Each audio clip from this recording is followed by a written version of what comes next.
Ce vendredi 27 août 2021 à la Maison de la Presse, l'Association des jeunes pour la citoyenneté active et la démocratie, #Mali, a organisé le 8e numéro de son café citoyen. Il s'agissait pour les panélistes d'évaluer les 12 mois de la transition et jeter un regard sur les perspectives. En prélude, les 4 conférenciers que sont Mossadegh Bali, Moussa Mara, Adan Dicko et Moussa Kondo ont tous indiqué que le bilan de la transition était mitigé et sans actes concrets. Interrogé sur sa position sur la gestion de la transition, Mossadegh Bali, parrain de cette cérémonie, a déclaré que le changement de régime intervenu en 2020 devrait mettre fin au manquement de 3 décennies de gouvernance. Malheureusement, les acteurs de la transition n'ont pas de bilan positif. Je pense que les problèmes qui ont précipité la chute du régime d'Ibk demeurent toujours. Sur le plan éducatif, social, économique, politique, il n'y a eu aucun changement visible, a-t-il évoqué. Aussi, M. Bali, dans ses propos, dira qu'on est au même point de départ depuis les 30 dernières années. À l'en croire, il n'y a pas d'action entreprise par les acteurs de la transition.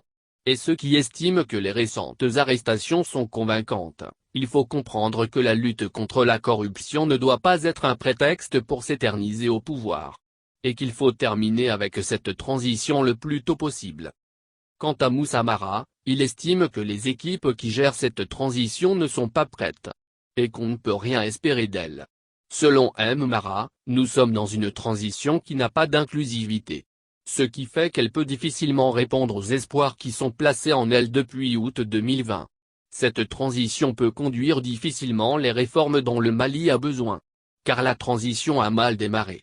Même les autorités de la transition sont convaincues qu'il y a une déception générale. Nos autorités doivent faire la tenue des élections générales une priorité. Aujourd'hui, il est impossible de croire qu'on puisse avoir un projet de loi constitutionnelle avant octobre. Cette transition manque 3 choses, manque de temps, de volonté et de connaissances. Les gens voient en cette transition une gestion partisane. Le gouvernement devrait déjà publier un chronogramme actualisé sur les réformes qu'il dit mettre en place, a précisé Mara. Sur la question de lutte contre l'impunité, il dira qu'il ne faut en aucun cas ni leader religieux, hommes politiques et opérateurs économiques soient au-dessus des lois. Et qu'à travers les textes, on donne la possibilité aux citoyens de sanctionner par scrutin les élus, députés, maires, présidents, en mettant fin à leur mandat en cas de mauvaise gouvernance. Pour Adan Dicko, directrice exécutive de l'AJCAD, au début de cette transition, les Maliens avaient placé beaucoup d'espoir. Malheureusement, la déception est imminente. La cherté de la vie a pris une autre dimension et les tensions sociales y demeurent également. Pour elle, les acteurs de la transition se sont engagés dans des chantiers qu'ils ne peuvent en aucun cas résoudre. À se dire, malgré le changement de régime, les problèmes demeurent. En 12 mois, les acteurs de la transition étaient également des spectateurs espérant un miracle quelconque. Le bilan est mitigé. Pire, on ne voit pas la direction que veut prendre cette transition.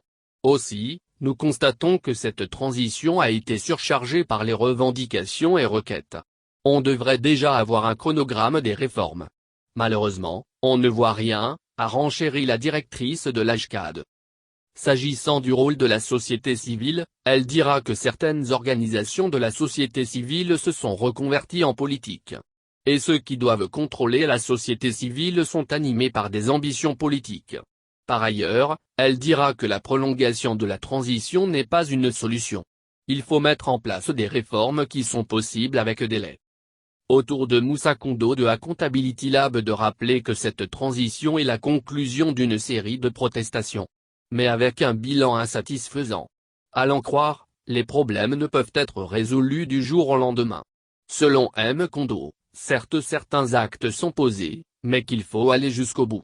Le renouveau que veulent les Maliens passe par la bonne gouvernance et la sécurité. Le plus grand chantier auquel les autorités doivent s'attaquer, c'est la lutte contre la corruption et la délinquance financière. Il faut nécessairement un réveil de la justice, a-t-il insisté. Concernant le respect du délai de la transition, il a fait savoir qu'il est impossible de croire que les autorités envisagent de respecter le chronogramme des élections.